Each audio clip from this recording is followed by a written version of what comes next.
Hello to everyone. देखिए second order की differential equation के अंदर इस क्वेश्चन को लिया है, बहुत ही इंपॉर्टेंट क्वेश्चन है। जैसा कि आपको पिछले वीडियो में बताया गया था, ये सेक्शन सी का 10 मार्क्स में आने वाला क्वेश्चन है।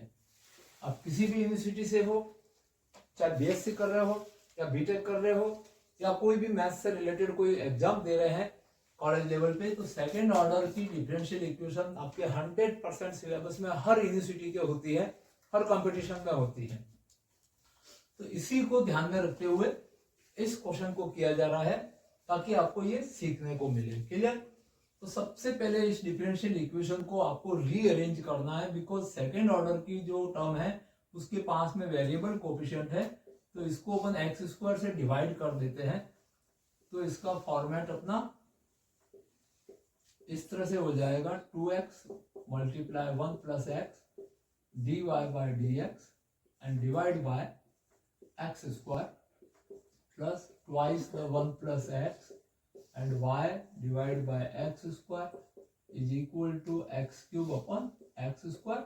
That means यहाँ पे x आ जाएगा, यहाँ से भी एक x वेरिएबल कट जाएगा, तो आपके पास में differential equation d2y dx2 minus twice the 1 plus x divided by x dy by dx plus 2 multiply 1 plus x upon x square and y is equal to x। ये आपकी differential equation है। तो ये पूरा टर्म है आपका p है, that means minus का 2 1 plus x upon x is p and this term is as a cube and right hand side given then r। अब देखो इसमें अपन एस्टिमेट करते हैं u और इसका solution. Let the solution of given dy is equal to u into v। अब इसका solution u into v form में रहता है। क्लियर?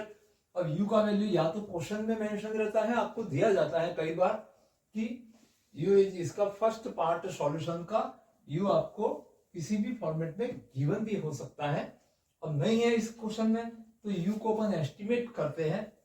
एस्टिमेट करने के लिए आपका ध्यान रहे p और q के अंदर आप थोड़ा सा रिलेशन देखने की कोशिश करिए।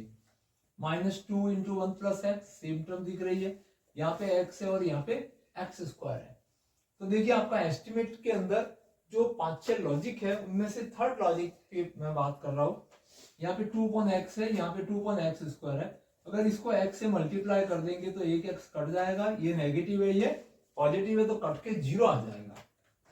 तो अपन यहाँ पे फाइंड करते हैं p plus Q X is equal to p value is -2 into 1 plus X divide by X and plus इसको x से मल्टीप्लाई करके लिखते हैं 2 into 1 plus X into X, ये q वैल्यू, इसको मैंने x से मल्टीप्लाई किया और इसके डिनोमिनेटर में एक्स स्क्वायर है।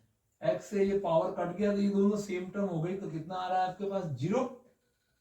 तो इस पोजीशन के अंदर आपके पास u का वैल्यू जो होता है वो x होता है, तो therefore u is equal to x। अब आपके पास में u का वैल्यू x आ गया है, तो अब आपको इसका सेकेंड पार्ट v लाना है।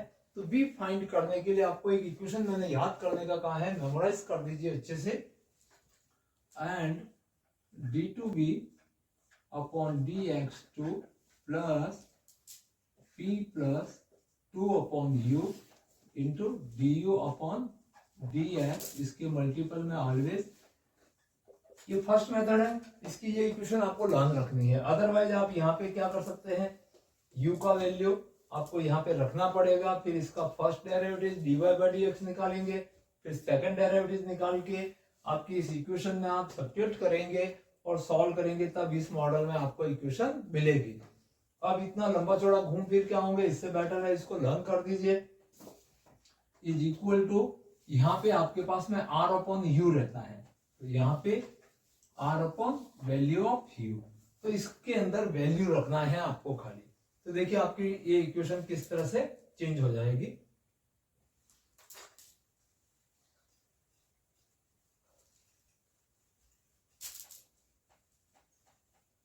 तो आपको इस इक्वेशन का model d2v upon dx2 plus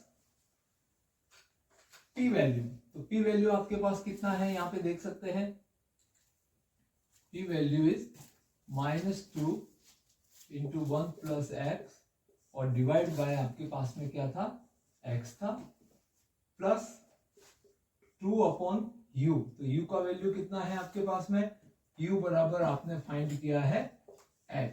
तो u का वैल्यू यहाँ पे मैं रख देता हूं x into D you upon D x. तो यहां से आपने देख लिया कि D you upon D x है वो 1 आएगा, तो मल्टीपल में 1 और इसके साथ में D V upon D X is equal to R upon you.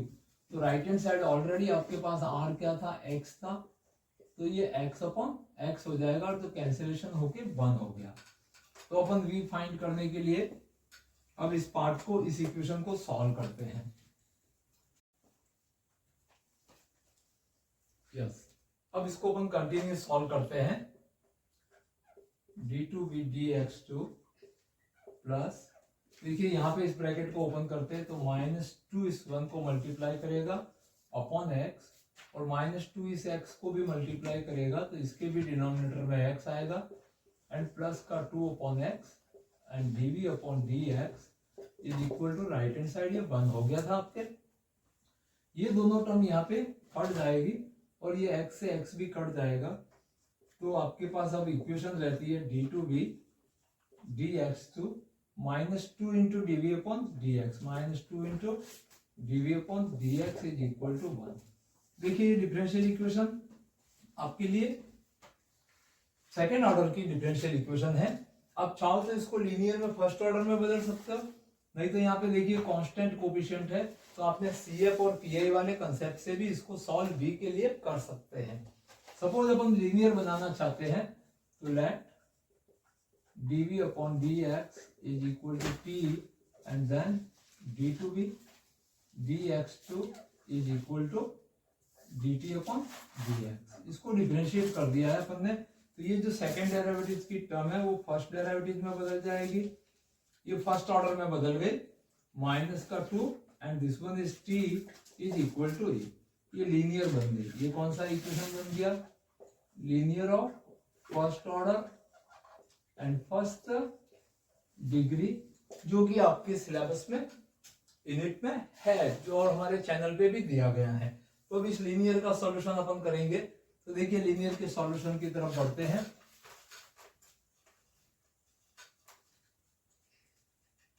ये आपका डिफरेंशियल इक्वेशन है, इसको अपन को सॉल्व करना है। तो देखते हैं इसके अंदर कि अपन सबसे पहले IF फाइंड किया जाता है। तो t का कोफिशिएंट, t की लीनियर है तो t का कोफिशिएंट यहाँ पे e की power integration of -2x dx। Clear, ये x के रेस्पेक्ट सॉल्व हो रही है, तो यहां से आपको मिल जाएगा e की पावर माइनस का, सॉरी यहाँ पे x नहीं है, यहाँ पे 2 है ओनली कांस्टेंट, तो e की पावर इसका इंटीग्रल -2 बाहर आ जाएगा -2x। ये इसका IF आपको मिल गया है। अब अपन इसका सॉल्यूशन लिखते हैं, तो देखते हैं इसका सॉल्यूशन। तो सॉल्यूशन अपन t के लिए सॉल्व हो रही है, तो t multiply by IF is equal to IF into इसका जो राइट हैंड साइड था, तो राइट हैंड साइड के पास में अपने पास में राइट हैंड साइड में इस इक्वेशन में 1 था, तो into 1 and dx, that means t multiply IF is e raise to -2x and integral of e raise to -2x dx। और इसका इंटीग्रेशन करेंगे तो आपके पास में माइनस का e raise to -2x upon 2 आएगा, बिकॉज x का जो कोफिशिएंट है वेरिएबल का वो इसका डिवाइजर हो जाएगा -2। क्लियर, अब अपन इसको आगे सॉल्व करते हैं। तो देखिए यहाँ से t equal to then t is equal to, इसका सॉल्यूशन आपको माइनस का e raise to -2x divide by 2 and plus suppose constant 7 मिला है और ये इसको डिवाइड करेगा, तो यहाँ से लिख सकते हैं कि 2 और ये e रेज टू -2x मिल गया, इसको डिवाइड करेगा और इसके डिनोमिनेटर में भी e रेज टू -2x आ जाएगा। तो यहाँ से क्या होगा, ये दोनों टर्म कट जाएगी, then T is equal to half of, और इसके साथ में C1 e raise to 2x। ये आपको t का वैल्यू मिल गया है। और अब अगर आप t का वैल्यू रखते हैं तो because t is equal to dv upon dx, अपने को तो v का वैल्यू फाइंड करना था, तो t की जगह अपन लिखते हैं dv upon dx is equal to 1/2 and plus का C1 e raise to 2x। इसको x को अपन यहाँ से हटा सकते हैं या बाय इंटीग्रेटिंग, तो इसका इंटीग्रेशन करेंगे, then b is equal to half of x plus C1 e2x का इंटीग्रल e2x, और डिवाइड में क्या आ जाएगा, इसके साथ में 2 इज अ डिवाइजर, तो यहां से v मिल गया है अपने पास। यहाँ पे कांस्टेंट आप चाहो तो C2 लगा सकते हैं। तो अब देखिए इसका complete solution, therefore solution of जो गिवन इक्वेशन थी, therefore solution of given equation y is equal to u into v form में था, then y is equal to u का वैल्यू आपके x आया हुआ था, और v का वैल्यू यहाँ पे आप लिख सकते हैं half of x plus C1 upon 2 e raise to 2x and plus का कांस्टेंट C2। तो इस तरह से आपने सेकेंड ऑर्डर की डिफरेंशियल इक्वेशन का सॉल्यूशन यहाँ पे सीखा जाना, और इसके अंदर आराम से आप कर सकते हैं। हो सकता है थोड़े लेंथी है, बट आप आराम से इसको कर सकते हैं। तो बने रहे हमारे चैनल पे, और भी इसी तरह के सॉल्यूशन सीखने, जानने, समझने के लिए अपने फ्रेंड्स को शेयर करते रहिए, और सब्सक्राइब नहीं किया है तो सब्सक्राइब कर दीजिए। Thank you watching this video.